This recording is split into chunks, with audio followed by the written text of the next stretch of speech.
alamin. Assalatu wassalamu ala asrofil anbiya'i wal mursalin wa ala alihi wa sahbihi ajmain. Amma ba'du. Program mengenai calon guru penggerak. Di sini tujuannya jadi supaya mewujudkan dalam fisiknya misi ikrar. Acara selanjutnya yaitu acara yang pokok Bapak Ibu. Untuk saat ini pelaksanaan diseminasi budaya positif yang akan dipimpin langsung oleh Ibu Ayi Habibah SPDMM. Kepadanya waktu dan tempat disilahkan. Bismillahirrahmanirrahim. Assalamualaikum warahmatullahi wabarakatuh. Waalaikumsalam. Alhamdulillahirabbil alamin. Assalatu wassalamu ala asrofil anbiya'i wal mursalin wa ala alihi wa ashabihi ajmain. Puji dan syukur marilah kita panjatkan kehadirat Allah Subhanahu wa taala yang telah memberikan ridho dan karunia-Nya kepada kita semua, sehingga di hari yang penuh keberkahan ini kita diperkenankan Allah untuk berkumpul bersama dalam kegiatan diseminasi budaya positif modul 1.4. Bapak Ibu sekalian, tanpa rasa ingin menggurui Bapak Ibu, karena saya tahu pemahaman ilmu Bapak Ibu sekalian lebih tinggi dari saya, tetapi saat ini saya hanya melaksanakan tugas sebagai calon guru penggerak. Alhamdulillah syukurillah bahwa saya dari bulan September 2022 kemarin saya sudah mulai belajar bersama dalam program guru penggerak, dan saya lulus di angkatan 7. Alhamdulillah selama beberapa bulan dari September itu banyak hal yang saya dapat, banyak hal yang saya alami sampai saya tidak tidur dan sebagainya. Memang ini salah satu risiko menjadi guru penggerak, dan saya sangat berdoa, sangat berharap teman-teman semua menyusul menjadi calon guru penggerak semua. Amin. Karena saya sangat saya ini pendobrak di SMK 1 Cipete ini. Beda dengan sekolah yang lain yang sudah ada guru penggeraknya sampai 45. Mereka bisa bekerja sama, bisa berkolaborasi dan sebagainya. Tapi saya adalah sebagai pembuka yang pertama kali saya ditakdirkan Allah untuk lulus menjadi calon guru penggerak di SMK 1 Cipete ini. Sehingga saya berharap semoga keberadaan saya ini membawa kebaikan, kemajuan baik secara sumber daya manusia di SMK 1 Cipete ini ataupun secara perkembangan global lainnya. Bapak Ibu, pertama saya menyampaikan bahwa saya sebagai guru penggerak dituntut untuk memiliki visi, di mana visi ini harus mewakili tekad saya, tekad kita sebagai guru akan seperti apa kita menginginkan anak didik kita. Nah, ini saya mencoba membuat, ini adalah tugas juga ya, dipaksa Pak harus punya visi gitu. Saya membuat visi mekar. Mekar ini ada dua suku kata, yaitu me dan kan. Me-nya adalah mewujudkan murid unggul dalam prestasi, kreatif, berbudaya dan berwawasan global. Ini kalau dijelaskan tidak akan habis 1 jam ya. Nanti saja apalah langkahnya mungkin nanti dalam misi begitu. Kemudian karnya adalah karakter kuat. Saya ingin siswa saya di sini memiliki karakter yang kuat, tentu saja kuat dalam sebuah kebaikan, kuat mempertahankan hidup, kuat memperjuangkan hidup, kuat menjadi seorang siswa yang berprestasi. Kemudian tidak lupa santun, ya, santun itu lebih ke sikap. Jadi berlandasannya untuk semua ini memiliki landasannya adalah iman dan takwa kepada Tuhan yang Maha Esa. Begitu Ibu sekilas mengenai visi. Kemudian Bapak Ibu sekalian, Bapak Ibu hebat, saya dalam pertemuan ini memiliki beberapa hal yang ingin disampaikan mengenai konsep budaya positif. Yang pertama, konsep budaya positif mengenai perubahan paradigma belajar. Yang kedua, disiplin positif. Yang ketiga, kebutuhan dasar manusia, motivasi perilaku manusia, posisi kontrol restitusi, segitiga restitusi, dan yang ketujuh adalah keyakinan keras. Lanjut Pak. Ya, baik. Pembelajaran paradigma baru saat ini sesuai dengan tuntutan Dinas Pendidikan Republik Indonesia ini bahwa pembelajaran paradigma baru itu dirancang berdasarkan prinsip pembelajaran terdiferensiasi, sehingga setiap siswa sesuai dengan kebutuhan dari tahap perkembangannya untuk mewujudkan profil pelajar Pancasila. Jadi yang namanya terdiferensiasi ini kalau diibaratkan, kalau dianalogikan sebuah kopi, warung kopi, bahwa terdiferensiasi ini kopi tapi dengan berbagai sajian. Apakah kopi ini mau kopi susu, kopi ini mau menggunakannya gula aren atau gula putih, itu tetap kopi, tapi dengan berbagai sajian. Sehingga anak ya, yang menerima pembelajaran dari kita sesuai dengan keinginannya, sesuai dengan passionnya masing-masing. Nah ini mungkin untuk diferensiasi ini ini perlu pembelajaran, pemahaman lebih lanjut lagi, karena memang ada kaitannya dengan nanti kurikulum Merdeka Belajar. Nah, untuk mencapai profil pelajar Pancasila, profil pelajar Pancasila ini selain menjadi dasar pembelajaran untuk kita, juga menjadi tujuan bahwa siswa saat ini ditujukan atau dituntut sesuai karakternya, itu sesuai dengan profil pelajar Pancasila. Apa saja yang tergantung dalam profil pelajar Pancasila? Yang pertama ada mandiri, artinya siswa harus memiliki sikap atau karakter mandiri. Arti kita sebagai guru, bagaimana caranya? Bagaimana memberikan suguhan materi kepada siswa supaya siswa menjadi sosok yang mandiri. Kemudian bernalar kritis. Bernalar kritis artinya siswa kita tidak hanya sumun daun kalau kurang sudah, tidak iya bu, tapi dia harus mampu menyampaikan idenya, menyampaikan pengetahuannya, sehingga dia menjadi seorang yang merdeka, yang memiliki pemahaman sesuai dengan apa yang dia pahami. Tidak hanya mengikuti taklid saja dengan yang lain, mengikuti trennya, tidak. Dia memiliki nalar kritis. Kemudian kreatif, tentu saja sifat atau karakter kreatif ini bisa disajikan dalam berbagai hal. Kita bisa melatih atau memberikan contoh kepada siswa untuk bagaimana caranya siswa kita menjadi kreatif. Nah, menjadi kreatif ini tentu saja harus memiliki atau disampaikan berdasarkan kegiatan-kegiatan yang membuat karakter siswa itu menjadi sebuah kreatif. Contohnya mungkin mengikuti pertandingan, mengikuti kegiatan-kegiatan yang bersifatnya kompetisi seperti itu. Selanjutnya bergotong royong. Nah ini sikap atau karakter ini, bergotong royong ini yang memang sudah hampir punah di Indonesia ini. Sehingga melalui program pelajaran Pancasila ini, Menteri Pendidikan kita ingin menularkan kembali semangat gotong royong terhadap siswa kita. Terakhir yang kelima adalah kebinekaan global, ya, bahwa Indonesia terdiri dari berbagai suku bangsa, terdiri berbagai karakter, tetapi tetap harus bersatu. Kemudian yang terakhir adalah beriman, bertakwa kepada Tuhan Yang Maha Esa dan berakhlak mulia. Nah ini yang paling melandasi, yang paling harus melandasi setiap karakter adalah berakhlak mulia. Di luar keyakinan agamanya apa, tetapi tetap harus berakhlak mulia sesuai dengan pelajaran atau pendidikan agamanya masing-masing. Lalu selanjutnya Bapak Ibu, ya, saya akan awali konsep pendidikan Ki Hajar Dewantara.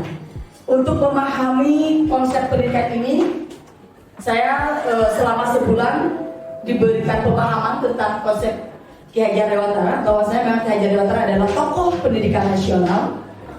Yang pertama yang menjadi konsep beliau adalah pengajaran merupakan proses pendidikan dalam memberi ilmu atau berfaedah untuk kecakapan hidup anak secara lahir dan batin. Jadi pendidikan itu memberikan faedah kecakapan kepada anak kita secara lahir dan batinnya.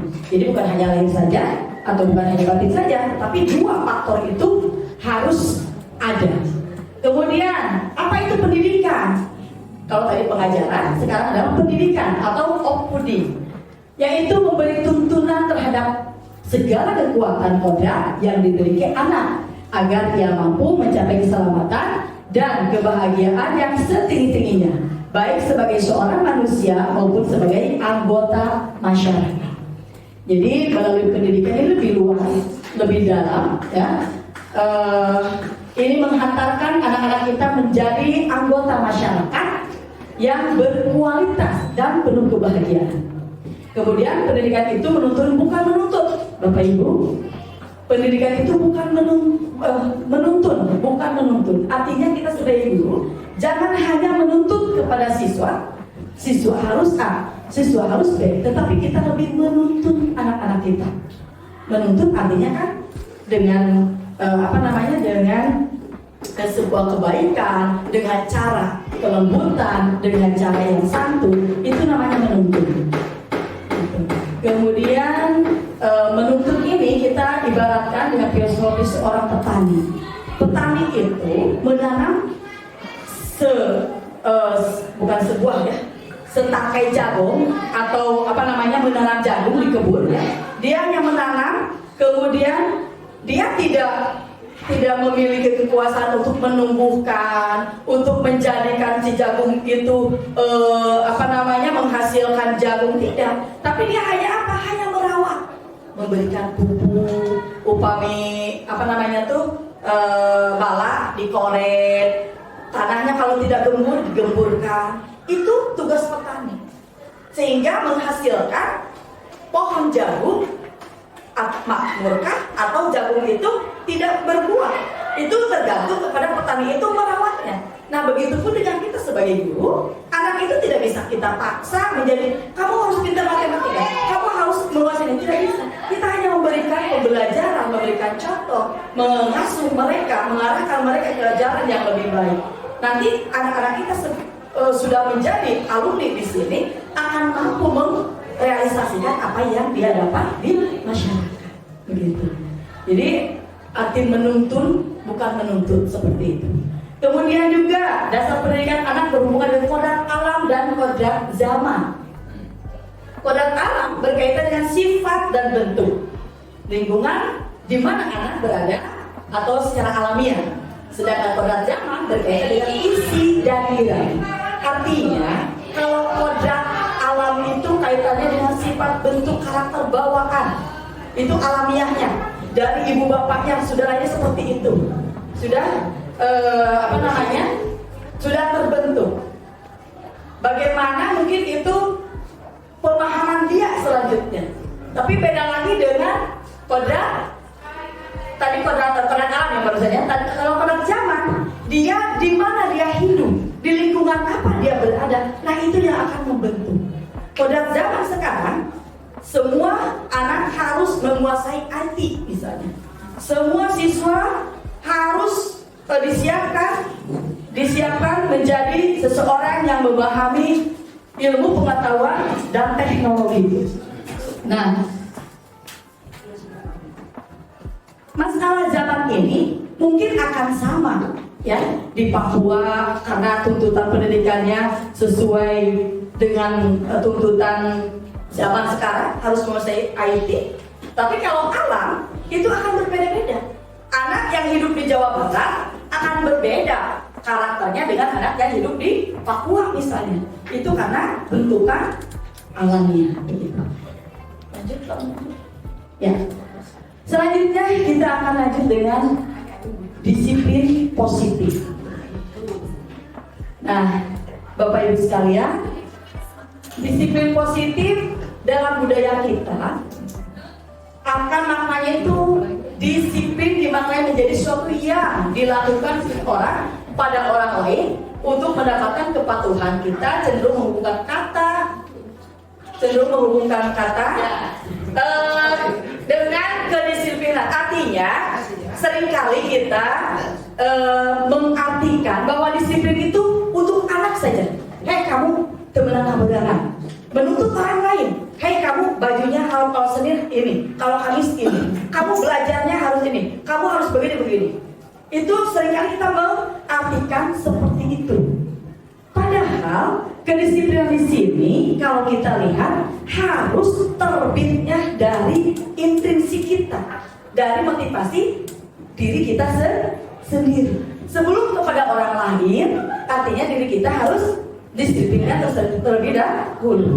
Artinya begini, kita seringkali saya ini Mbak ya, menuntut anak, kamu nggak boleh begini, kamu boleh gitu. Ternyata itu kurang mempan gitu ya.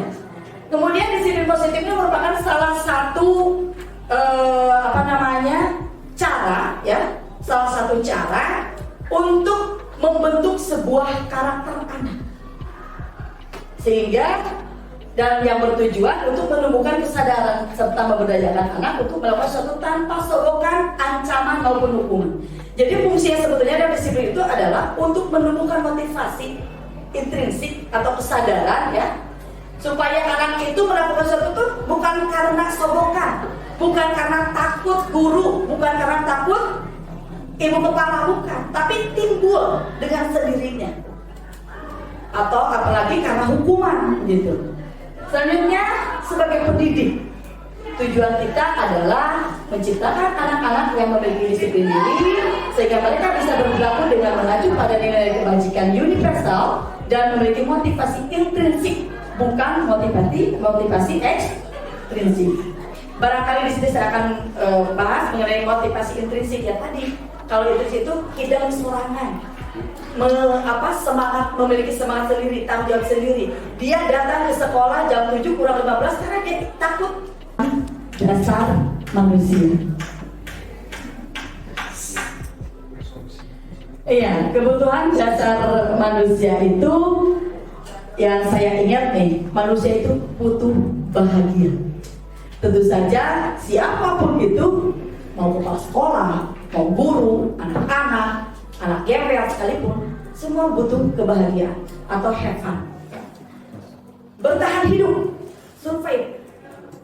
Kebutuhan hidup manusia itu harus survive, harus bertahan dalam keadaan apapun, dimanapun berada, harus bertahan.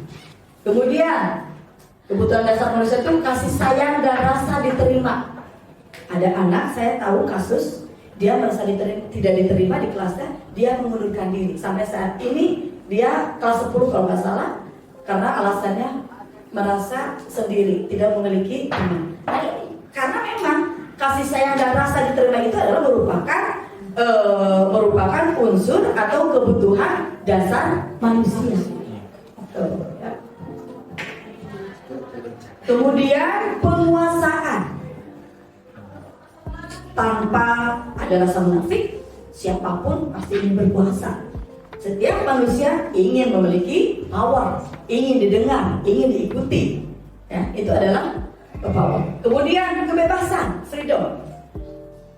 Dasar kebutuhan manusia yaitu kebebasan. Dia ingin bebas begini, bebas begitu, dan sebagainya. Ya, itu kebutuhan dasar manusia. Ya. Kemudian Bapak Ibu hebat, motivasi perilaku manusia merupakan dorongan yang timbul pada diri seorang secara sadar atau tidak sadar. Jadi perilaku yang timbul, kita melakukan A, melakukan B, itu adalah atas dasar dorongan yang timbul pada diri kita masing-masing, baik sadar maupun tidak sadar. Ya. Kemudian melakukan suatu tindakan dengan tujuan tertentu. Saya berdiri di sini ada tujuan. Saya dengan sadar menyampaikan hal-hal yang saya dapatkan gitu. Nah ini adalah motivasi saya di sini. Lanjut Pak Mus. Oke. Selanjutnya masih motivasi perilaku manusia. Yang pertama biasanya ya menghindari ketidaknyamanan dan hukuman. Jadi murid melakukan disiplin diri karena ia takut dihukum, merupakan motivasi ekstrinsik. Nah ini adalah contoh motivasi ekstrinsik. Tadi saya sudah sampaikan bahwa anak menggunakan pakaian rapi karena takut Pak Ustadz Dahya. Anak dipotong 3 cm karena takut masa daya dan sebagainya. Itu adalah motivasi ekstrinsik. Itu timbulnya semangatnya atau motivasinya dari luar. Kemudian anak melakukan sesuatu karena sebuah imbalan. Saya marah daikan karena lawan mereka menang reward 500.000 sebulan. Atau saya mau rajin karena kemarin saya dapat hadiah, dapat reward sekian uangnya begitu. Nah itu juga motivasi, tapi motivasi dari ekstrinsi atau dari luar. Nah, ada motivasi yang lain yaitu menghargai nilai-nilai kebajikan diri sendiri. Contohnya, murid melakukan disiplin diri karena sadar akan nilai kebajikan dirinya. Nilai kebajikan itu adalah nilai kebaikan yang akan dia peroleh, nilai kebaikan yang dia lakukan, dan ini adalah merupakan motivasi intrinsik. Jadi dia hidang ke sekolah tepat waktu. Kalau tidak ada yang memaksa, tidak ada yang menghukum, tapi dia hidang sendiri. Nah ini adalah intrinsik. Untuk mencapai ke sana tentu saja memerlukan proses, memerlukan waktu, memerlukan tenaga ekstra bagi kita sebagai gurunya. Next Pak. Ya. Selanjutnya ini contoh atau konsep disiplin dengan identitas gagah. Ada 2 cara. Yang pertama adalah hukum dan penghargaan. Ternyata Bapak Ibu selama ini kita memberikan penghargaan atau hadiah kepada anak. Kalau menurut pemahaman pendidikan berdasarkan filosofis Ki Hajar Dewantara, ini disalahkan. Karena apa? Karena akan dampaknya kalau mendapatkan penghargaan, anak tidak efektif, merusak hubungan. Merusak hubungan bagaimana? Karena dalam satu kelas misalnya ada anak yang mendapatkan hadiah, kamu karena ini dia dapat hadiah. Ada berapa puluh anak yang tersakiti hatinya. Itu adalah hukuman bagi anak sebetulnya tanpa kita sadari. Ya.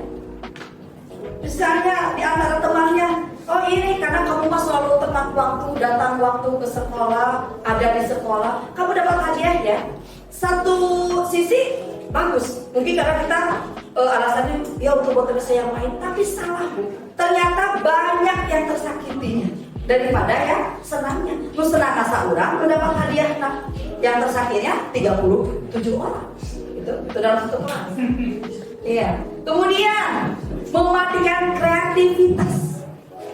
Ketika ada anak yang diberi hadiah oleh kita karena kriteria buruknya, seperti itu misalnya, pandangan anak lain kan bisa saja, oh rajin gimana, kemarin dia bolos, saya tahu sama saya, gimana ini, gitu kan? Sehingga si anak tersebut mau rajin-rajin tidak ya mah, si etawen menang hadiahnya, saya mah tadi anak itu mematikan kreativitas juga. Kemudian menghukum dengan sistem ranking. Nah ini juga di dasar pendidikan ini ranking pun dinilainya menyakiti, gitu Pak. Itu mungkin ini mah perlu rumusan kembali ya. Mungkin kita bisa mengartikan bahwa ranking itu bukan yang terbaik dalam segala bidang, tetapi mungkin karena secara kognitif dan sebagainya ya, secara tertulis dan sebagainya bisa ke anak. Karena memang kemarin saja saya pengalaman ada orang tua yang bilang ke saya, Bu, anak saya curhat ke saya, kenapa Bu? Cenah yang dapat ranking kayaknya ternyata yang belajar nanti suka niron, suka ngambil contekan dari yang lain, suka suka mengambil hasil karya orang lain. Itu dari anak. Kenapa ya Pak? Gitu katanya. Dan saya dikaitkan dengan ini, oh iya ya. Gitu. Ternyata memang sistem ranking ini sebetulnya tidak efektif juga, gitu, menyakiti. Ya. Kemudian merampas hak menghargai dirinya. Anak yang merasa tidak mendapatkan ranking, dia tidak merasa tidak berharga. Si itu lagi kayaknya ada abi ranking 40, ada abi ranking 35 dan sebagainya. Padahal kita tahu sendiri di perusahaan mana ada kamu ranking berapa, ya kan? Kamu ranking bertiga. Yang penting di perusahaan itu dia bisa melaksanakan tugas, dia bisa mengikuti apa yang diinginkan perusahaan, itu sudah bagus. Nah ini mungkin penyampaian konsep ini memang harus melalui proses lagi begitu, pencerahan kita, filter kita sebagai guru di sini. Ini adalah yang dinilai jaga. Nah, sekarang konsep disiplin dengan identitas sukses itu seperti apa? Ini ada konsekuensi dan ada restitusi. Dengan cara mengambil konsekuensi, pertama, penguatan jangka pendek. Ini memerlukan proses penguatan kepada anaknya. Bagaimana kita menerapkan disiplin ya pada anak dengan konsekuensi. Kemudian perlu monitoring berkelanjutan.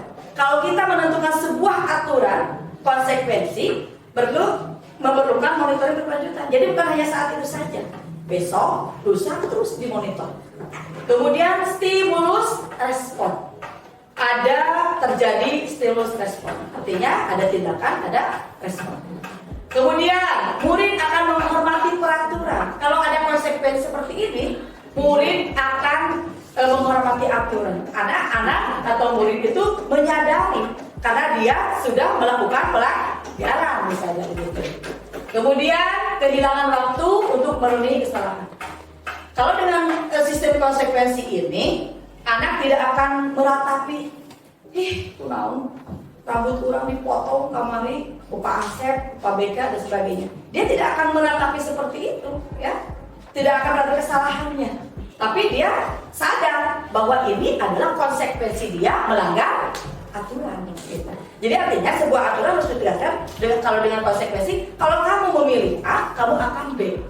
Kalau memilih B, kamu akan C. Begitu. Oke, selanjutnya restitusi. Konsep disiplin dengan cara restitusi. Pertama, siswa atau murid bertanggung jawab untuk perilakunya. Ya. Murid itu akan bertanggung apa yang dia lakukan, dia akan bertanggung jawabkan. Dia akan sadar dengan apa yang dia lakukan. Kemudian fokus pada pemecahan masalah jangka panjang. Murid ini akan memikirkan bagaimana pemecahannya, bagaimana masalah ini nanti berlanjut. Gitu. Kemudian murid juga akan menghormati dirinya dan orang lain. Dari proses restitusi ini, murid akan menghargai diri sendiri dan menghormati orang lain. Kemudian dari kontrol dirinya memegang kontrol. Dia yang memegang kontrol nanti. Materi ini akan berlanjut di slide berikutnya. Murid bersemangat memperbaiki kesalahannya. Nah, ini konsep disiplin yang dianggap sukses, membentuk karakter yang baik dengan cara konsekuensi dan cara restitusi. Next, Pak. Selanjutnya, konsep disiplin pendekatan restitusi. Apa itu? Sebuah cara menanamkan disiplin positif pada murid. Jadi restitusi adalah sebuah cara atau langkah. Lalu restitusi apa? Yaitu proses menciptakan kondisi pada murid untuk memperbaiki kesalahan mereka, sehingga mereka dapat kembali pada kelompok mereka dengan karakter yang lebih kuat menurut dosen 2004. Jadi Bapak Ibu hebat sekalian, restitusi ini sedang digembor-gemborkan sekarang, bahwa untuk membentuk sebuah karakter anak dengan cara restitusi ini dinilai menghasilkan karakter yang baik, yang sesuai dengan karakter profil pelajar Pancasila. Ciri-cirinya yang melakukan restitusi, pertama, bukan menebus kesalahan, tapi belajar dari kesalahan. So tebus kesalahan mana? Kunam di lapang poek. Kamu wajah nak hari ini rambutnya pondok. Muridnya apa? 70. Nah, itu menebus kesalahan. Beda dengan belajar dari kesalahan. Bagaimana caranya kita supaya anak kita memiliki motivasi bahwa saya tidak boleh melakukan hal itu lagi. Saya tidak mau melakukan hal itu lagi karena kemarin pun saya sudah belajar dari kesalahan saya akibatnya begini. Itu yang harus ditanamkan. Kemudian memperbaiki hubungan. Dari sebuah kasus, anak itu bisa memperbaiki hubungan, bukan malah sebaliknya. Ya, asalnya anak kurang baik di kelas, kurang aktif dengan guru dan sebagainya. Setelah ada kejadian atau menggunakan langkah restitusi ini, anak menjadi aktif di kelas, anak menjadi baik belajar dan sebagainya. Kemudian menuntun untuk melihat ke dalam diri. Dia tidak menyalahkan, wah guru nanti STM apa karena kobo pada ya, kobo pasek mah. komodo pakai rompi oranye dan sebagainya. Dia keluar gitu, menyalahkan orang lain. Tapi dengan restitusi ini bisa dipastikan anak akan melihat ke dalam diri. Oh iya, karena aturan di sekolah ini saya tidak boleh rambut panjang. Saya sekarang kalau rambutnya panjang, ya deh, saya menyadari. Nah itu. Oh iya, di sini tidak boleh menggunakan sepatu merah, tapi saya mau menggunakan sepatu merah. Begitu. Jadi apes saya dihukum. Ya, jadi pemikiran itu yang paling penting yang harus ditanamkan di siswa kita. Tapi udah hese ya ibu. Dilema kita sebetulnya ya. Kemudian mencari kebutuhan dasar yang berdasar tindakan. Jadi anak-anak akan tahu dasar alasan dia melakukan itu apa, begitu kan. Kemudian fokus pada karakter bukan tindakan, ya. Fokus pada karakter bukan tindakan. Jadi ini anaknya karakternya membahas sih, pelajaran dulu oleh kita. Baru setelah kita tahu karakter anak sebenarnya, tindakannya mau seperti apa. Untuk bisa meratakan, budak rek mencicingin, budak rek anu carentil, budak anu yang suka soak dan sebagainya, sarua hukumannya begitu tidak. Jadi untuk tujuan kita karena meluruskan karakter anak, artinya kalau di resep dokter juga sama kan, penyakit incok ambil diberi obat TK, penyakit B mah diberi obat ganja dan sebagainya. Ini kita sering kali gitu ya, anak melakukan kesalahannya beda, tapi hukuman atau penanganannya sama. Nah mungkin ini fokusnya pada karakter bukan tindakan, maksudnya itu. Menguatkan dan fokus pada solusi. Jadi sebenarnya di restitusi ini lebih ke menguatkan solusi, bukan fokus pada tindakan atau hukumannya, tapi ini anaknya solusinya kudu kumaha gitu. Untuk asal dan siapa bau, siapa kudu dihukum, enggak. Ada anak yang melanggar aturan tapi tidak harus dihukum. Artinya setelah kita tahu apa alasan anak itu melakukan hal itu, kita cari solusinya. Itu yang akan membentuk karakter sesuai program Pancasila. Jadi ya dengan belajar restitusi ini kita juga menyadarkan bahwa betapa saya pribadi terutama merepot ulamanya nyakok budak anu melanggar hukum, budak anu teu mengikuti aturan ada akibatnya. Selama ini kan kita seperti itu. Padahal kalau mengikuti restitusi ini ada hal yang harus dicari dulu dari anak. Gitu. Nanti ini akan ada penjelasannya selanjutnya. Oke, selanjutnya. Oke. Dan difference, kita lihat kasus. Ada siswa terlambat datang ke sekolah. Kita menerapkan hukuman. Guru menghukum siswa tersebut disuruh berdiri di depan kelas. Kalau kita menggunakan konsekuensi, cek guru teh, silakan kamu pergi ke BPPK. Kamu tidak bisa masuk ke kelas ini sebelum ada izin dari Bukori atau Pasek. Yang menggunakan restitusi, guru bertanya tentang keyakinan kelas yang telah dibuat, menanyakan apa penyebab dia terlambat datang, membantu menjelaskan masalahnya, dan siswa akan menghormati guru dan teman lainnya. Jadi kalau menggunakan restitusi ini tidak asal meleduk kita menjudge anak. Kamu jam sakit karek datang, ini tahu tuh asal kesalahannya. Dapat terus. Nah, tidak memberikan sama sekali penjelasan kepada anak, tidak memberikan waktu kepada anak. Dengan cara restitusi ini, ketika ada masalah pada anak yang dicontohkan ini, misalnya terlambat dalam sekolah, kita ajak ngobrol dulu anaknya. Kamu rumahnya di mana? Jarak berapa? Kemudian kamu berangkat jam berapa? Misalnya, kenapa kamu datang terlambat? Apa alasannya? Setelah dia menyampaikan alasannya, barangkali kita, lain datang nanti lain tuh ini timah jam 7 lain, ini mah jam 6 di rumah. Tapi karena di rende, misalnya orang memang jika ada di rende kayak pohon angungkan, semua kendaraan tertahan di sana sampai 30 menit misalnya, dia menjadi terlambat. Nah, hal yang seperti itu mungkin kita memaafkan, tapi lain kali ya bisa kamu lebih hati-hati lagi, bisa lebih prepare lagi, iya Pak. Nah, yang akan dirasakan, diperoleh oleh anak ini, siswa menghormati guru, dan teman lain. Untuk ayah siswa seringkali merasa tidak bersalah, tapi kurang dihukum, dijudge, kamu mah, anu, pasti apa yang dia rasakan di hati? Kamu boro-boro menghormati guru, pasti dia akan kan? Akan kesal kepada kita sebagai guru karena merasa tidak adil, tidak diberi tindakan yang adil. Begitu. Kamu, ibu kurikulum ini ada, ini jadi sumping, jadi isi dia kadang gitu. Ya lanjut ya. Nah ini ada 5 posisi kontrol restitusi. Artinya di sini kita sebagai apa pemegang kontrol? Guru sebagai penghukum, guru sebagai teman, guru sebagai pembuat rasa bersalah, sebagai pemantau, sebagai manajer. Next Pak. 5 posisi. Nah ini silakan dilihat Bapak Ibu hebat. Ini ada perilaku kontrol negatif. Jadi posisi kita ada sebagai penghukum atau membuat orang merasa bersalah. Seringkali ucapan kita membuat anak merasa bersalah.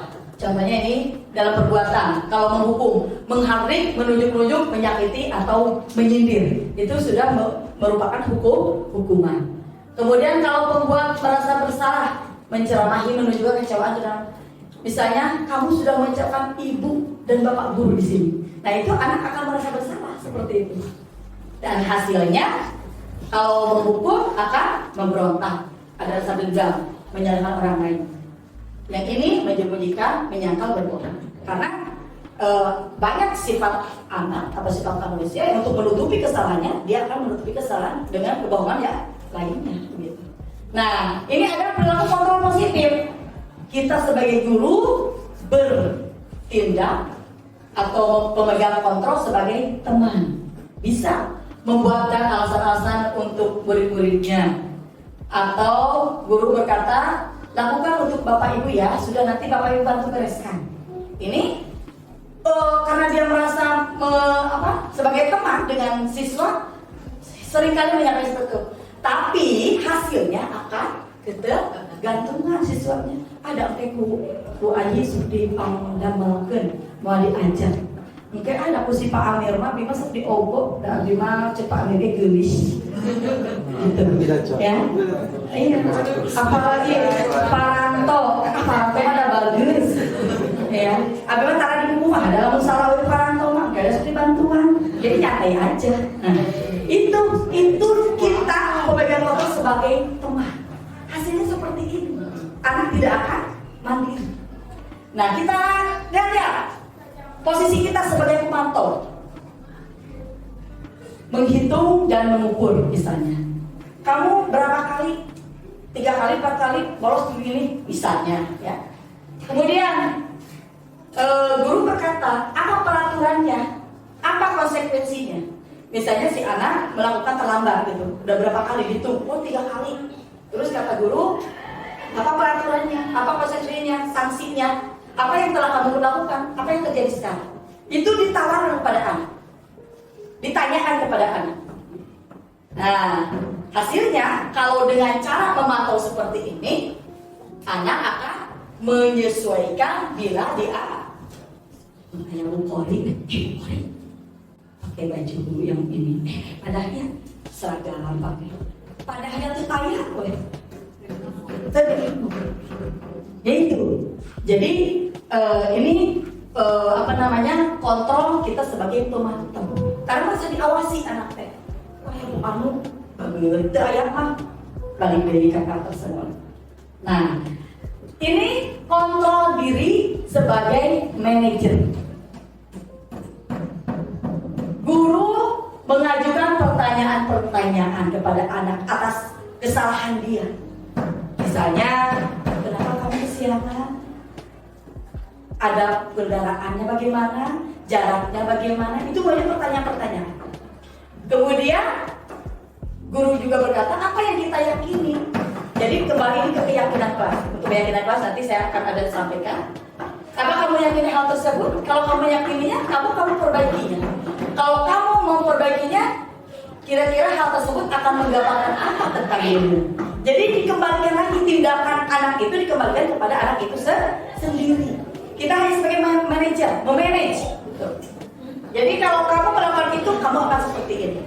Nah, hasilnya bagaimana? Kalau dengan kontrol diri sebagai manajer, akan menguatkan watak dan karakter anak itu sendiri. Jadi kita bisa memilih mau memegang kontrol itu sebagai apa kita? Apakah mau sebagai penghukum? Apakah membuat merasa bersalah? Apakah sebagai teman? Apakah sebagai pemantau atau sebagai manajer? Lanjut, Pak. Baik. Nah, sekarang sampai kepada keyakinan kelas. Apa itu keyakinan kelas? Kenapa bukan peraturan kelas sih? Yang selama ini kita tren peraturan kelas, tata tertib dan sebagainya. Untuk menjawab apa itu keyakinan kelas, saya akan bertanya dulu. Mengapa kita memiliki peraturan penggunaan helm saat menggunakan kendaraan roda 2? Bumer dari Batu Jajar, pakai motor, pakai helm. Kenapa pakai itu? Siji bisa polisi. Kedua apa? Keselamatan, keamanan. Ya, kesehatan. Mengapa kita perlu menggunakan masker? Jawaban kita pasti demi kesehatan. Nah, kalau jawabannya memakai helm itu karena saya menjaga keselamatan. Kalau jawabannya kenapa kita selalu mencuci tangan, jawabannya demi kesehatan dan keselamatan diri kita. Itu namanya keyakinan. Polisi. Nah, kalau siang polisi itu bukan keyakinan, itu faktor eksternal, terpaksa, hukum, gitu kan? Nah, kalau jawabannya, oh iya, dasarnya jauh dekat akan selalu menggunakan helm karena apa? Keselamatan. Dan kita tahu Pak, naik dekat, naik jauh, ada waktu cilaka. Ya, kita tidak tahu kan, gitu. Untuk mendapatkan keselamatan itu kita seperti dengan nah itu yang namanya keyakinan gitu Bapak Ibu sekalian. Ya itu. Kalau bilang keren itu eksternal juga, ekstrinsik ya, faktor dari luar. Suatu saat artinya akan tidak akan melakukan begitu ya. Oke. Nah di kelas Bapak Ibu hebat sekalian, untuk membentuk sebuah keyakinan kelas karena memang ini perlu sekali supaya padanya terkurva giring-giring gitu kan. Kali ini sadar seorang wah capek ke sesuatu. Kita juga sebagai guru enak. Tidak akan selalu gegedor wah geger tidak. Nah, supaya anak terbentuk keyakinannya ya, apa saja sih yang harus kita lakukan? Apa itu keyakinan kelas atau keyakinan sekolah? Pertama, keyakinan kelas berupa pernyataan-pernyataan universal. Pernyataan universal gimana? Adalah pernyataan kebaikan, jujur, tanggung jawab, apalagi rela berkorban, bergotong royong dan sebagainya. Ini adalah pernyataan universal. Jadi dia menyatakan sendiri begitu. Kemudian pernyataan keyakinan kelas nanti dibuat dalam bentuk positif. Hal-hal yang dibuat keyakinan itu yang tentu saja hal yang positif. Gitu. Keyakinannya. Kemudian keyakinan kelas saja tidak terlalu banyak sehingga mudah diingat dan dipahami oleh semua warga kelas. Jadi ini konsepnya di sebuah kelas, para wali kelas ya, untuk membentuk keyakinan kelas itu jangan terlalu banyak, misalnya bere-bere 20 keyakinan kelas. Gak usah seperti itu. Sedikit tapi pasti, sedikit tapi bisa dilaksanakan gitu. Kemudian keyakinan kelas itu sebaiknya sesuatu yang dapat diterapkan di lingkungan tersebut. Jadi jangan terlalu yang wah gitunya, terlalu yang muluk-muluk, tapi pada kenyataannya tidak bisa dilaksanakan di lingkungan sekolah kita atau di lingkungan kelas kita. Yang sederhana saja, tetapi bisa terrealisasi. Warga kelas hendak ikut berkontribusi dalam pembuatan kelas lewat kegiatan curah pendapat. Nah, jadi untuk membentuk sebuah keyakinan kelas ini tidak datangnya dari guru, tapi keyakinan kelas ini datangnya dari siswa melalui beberapa langkah atau proses ya. Nanti kita akan menyodorkan hal-hal yang baik, diantaranya adalah untuk mencapai sebuah keyakinan kelas itu kita membeberkan tentang profil pelajar Pancasila. Dasarnya dari profil pelajar Pancasila itu, anak-anak akan menyimak, anak-anak akan memahami saya sebagai pelajar harus bagaimana, apa yang harus saya lakukan, gitu. Sehingga dia punya filter sendiri, punya keinginan sendiri untuk melakukan sesuatu hal tanpa harus melanggar sebuah aturan gitu. Dan ini harus dimusyawarahkan. Jadi di kelas itu ibu menyampaikan, misalnya ini dasarnya dari profil pelajar Pancasila. Dari profil pelajar Pancasila ini kalian memiliki keyakinan apa? Contoh misalnya anak, oh iya bu, profil pelajar Pancasila kan tadi harus beriman pertama, saya harus menguatkan diri ke bidang keagamaan saya, menambahkan ilmu agama saya. Itu bijakan di Buddha.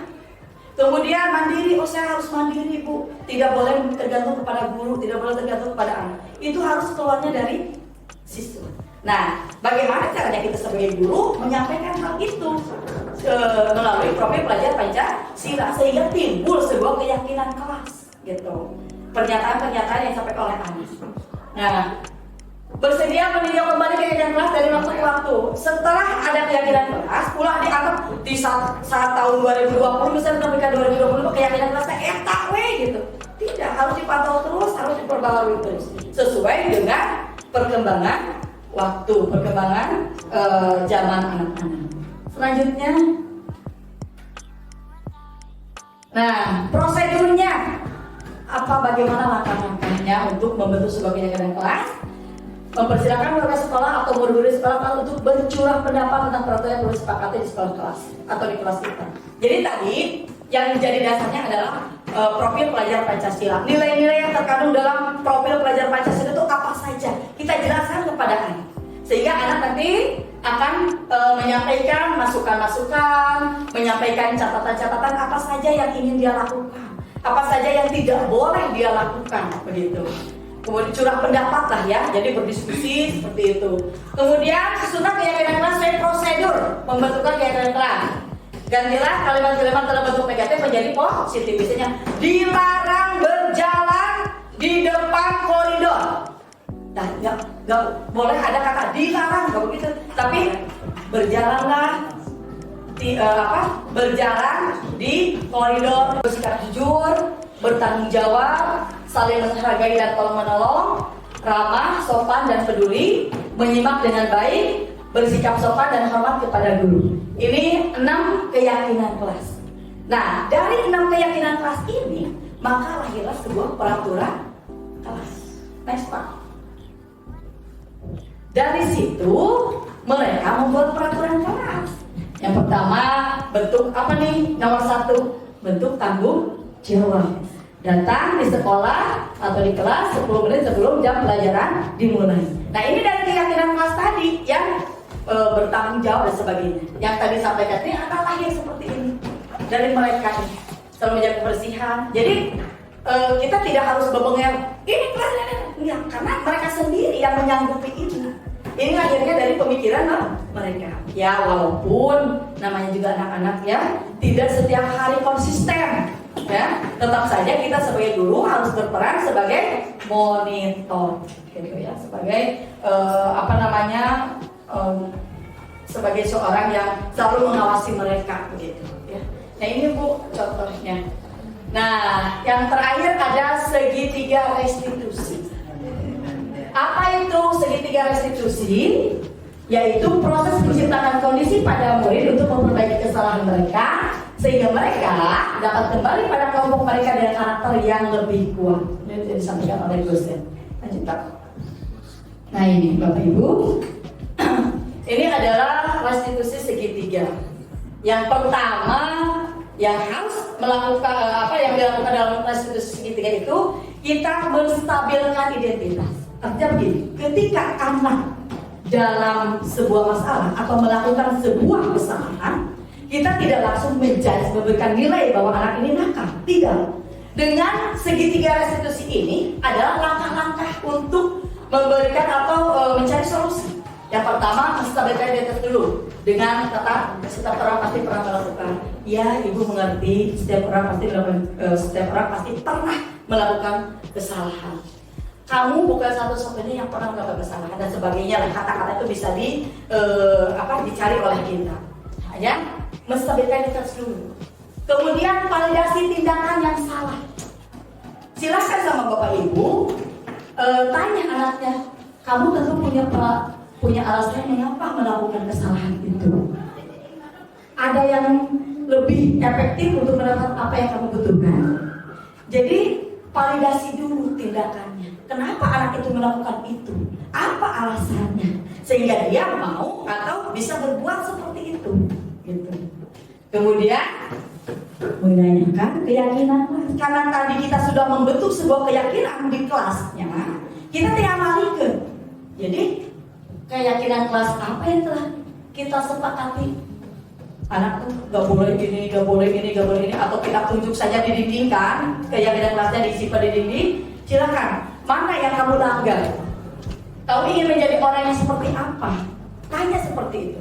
Jadi segitiga restitusi ini adalah langkah-langkah untuk mencari solusi ketika anak ada masalah, baik kasusnya berat atau tidak. Karena segitiga restitusi ini adalah langkah kita sebagai mencari sebuah solusi.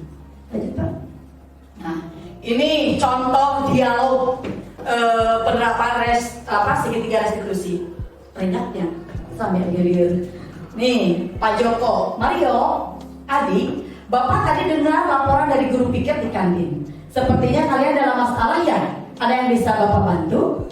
Apa yang terjadi?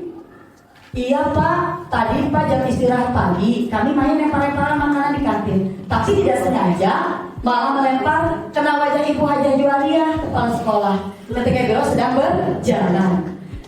Kalian main lempar-lemparan makanan di kantin kena wajah Ibu Dina, kan salah itu.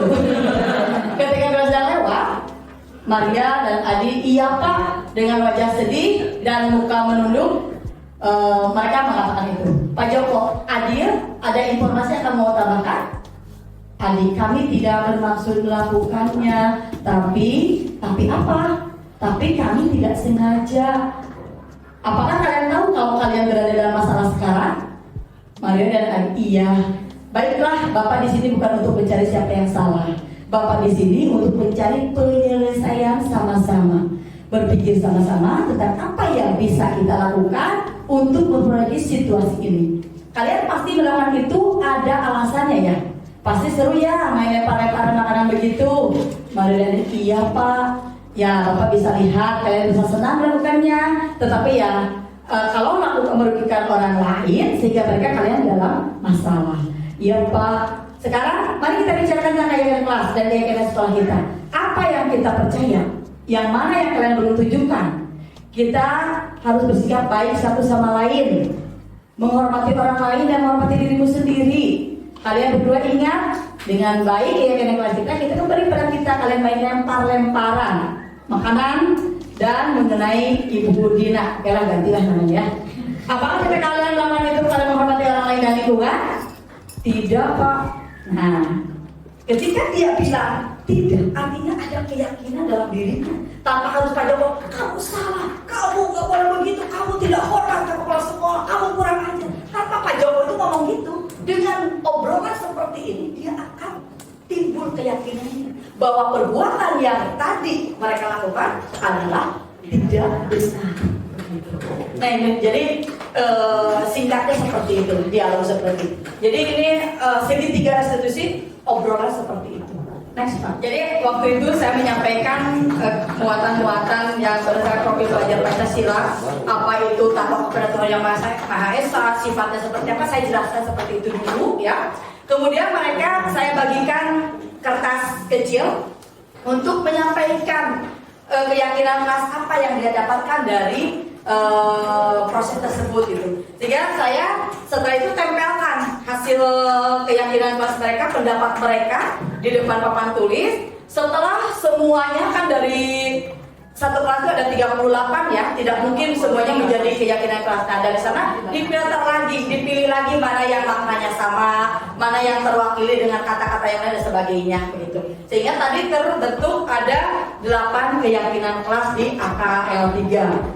Kemudian tadi video yang kedua adalah cara menangani anak si Aisyah kalau nggak salah waktu itu dengan menggunakan memposisikan saya sebagai manajer.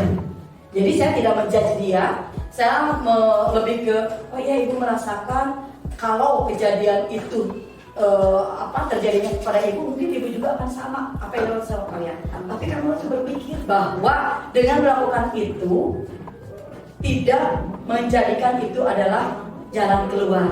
Kurang lebih seperti itulah dialognya ya, begitu. Oke Pak, lanjut aja. Aduh, Pak mau.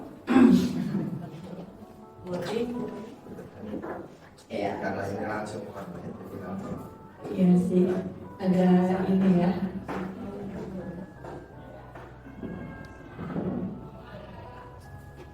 calon guru penggerak entos penggerakkan calon itu. Ya, itu sudah lewat Pak.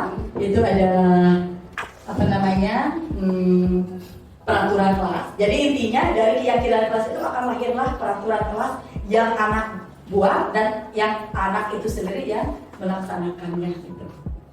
Sudah Pak, ini susah loading. Lewat aja. Lewat. Nah, Bapak Ibu hebat sekalian. Tadi sudah selesai saya menyampaikan berbagai teori tentang restitusi dan sebagainya, tentang kedisiplinan dan sebagainya. Dan saya pun sebagai guru penggerak, saya dituntut membuat program di sekolah kita tercinta ini. Dan kebetulan saya sudah berkoordinasi dengan para pimpinan kita, Ibu Kepala Sekolah, para lokasi dan sebagainya. Saya membentuk sebuah program budaya positif. Yang pertama adalah Sapa Pagi. Saya tahu program ini tidak original.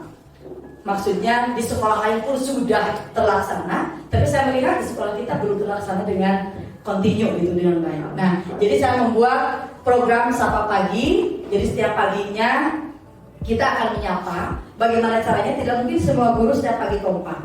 Sehingga saya mencari cara setiap harinya itu ada jadwal. Di jadwal misalnya untuk hari Senin Pak Amir 10 orang pertama gitu kan. Selasa siapa Pak Amir. Hari Rabu Pak Amir. Jadi 10 orang guru akan menyambut anak. Karena apa? Anak kalau disambut seperti itu, dia akan merasa dirindukan oleh guru.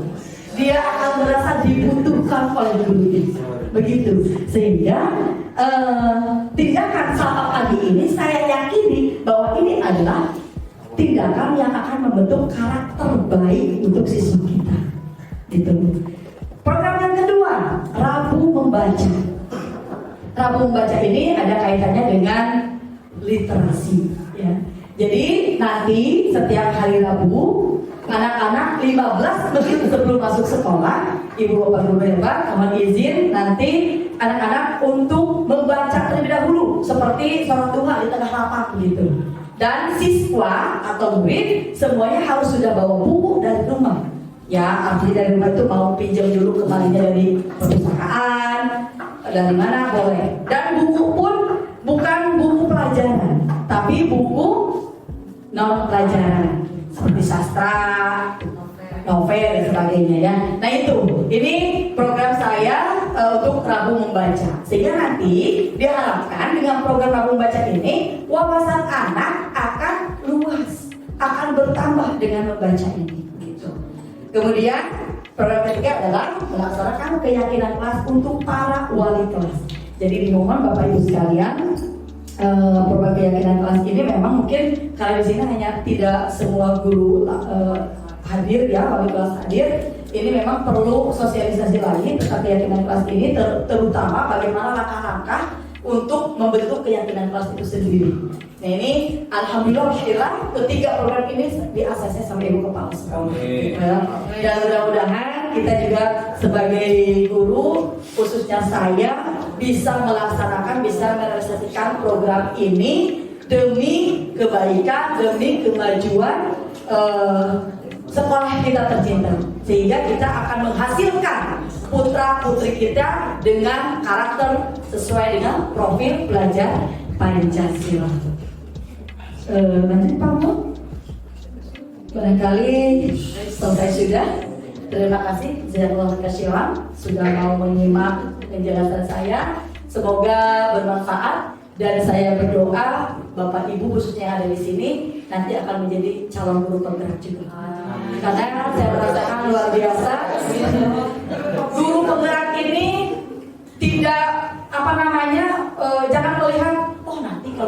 penggerak Pak bakal jadi bakal tidak. Saya melihat ini adalah ilmu yang luar biasa bagi kita. Kalau kuliah sama semesteran, sama aku jutaan, asli nah, betul, ya, betul sekali. Karena di sini ini saya belajar dari September sampai sekarang teh Januari 1 tahun Pak, baru 1 modul ini. Yang pamulnya ini pamul betul pepek. Ya Bapak Ibu ada pilihan mau jadi guru penggerak atau menjadi pengajar praktik seperti Pak Mul. Pak Mul itu mendampingi kita ya. Ya itu. Jadi niatkan dari sekarang, kalaupun nanti mau dapat jadi guru penggerak, kita niatnya adalah ngalap ilmu, mencari ilmu dengan program pemerintah ini. Dan ini kita setelah bergerak, menggerakkan. Itulah slogan dari guru penggerak. Terima kasih Bapak Ibu sekalian, jazakallahu khairan. Mudah-mudahan ilmunya bermanfaat. Mohon maaf, tentu saja banyak kesalahan, banyak kekurangan yang saya sampaikan. Karena keterbatasan saya juga, usia sudah segini pasti ada banyak lupa ya, bapaknya ya. Tapi dengan adanya ini, mudah-mudahan ini menjadi motivasi juga buat Bapak Ibu untuk nanti melangkah menjadi guru penggerak. Kemudian motivasinya untuk lebih memuliakan anak, lebih membimbing anak dengan cara-cara yang saya sampaikan tadi. Sehingga nanti akan melahirkan anak yang berkarakter positif sesuai dengan karakter profit belajar Pancasila. Demikian wabillahi taufiq. Wassalamualaikum warahmatullahi wabarakatuh.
Con đi đâu?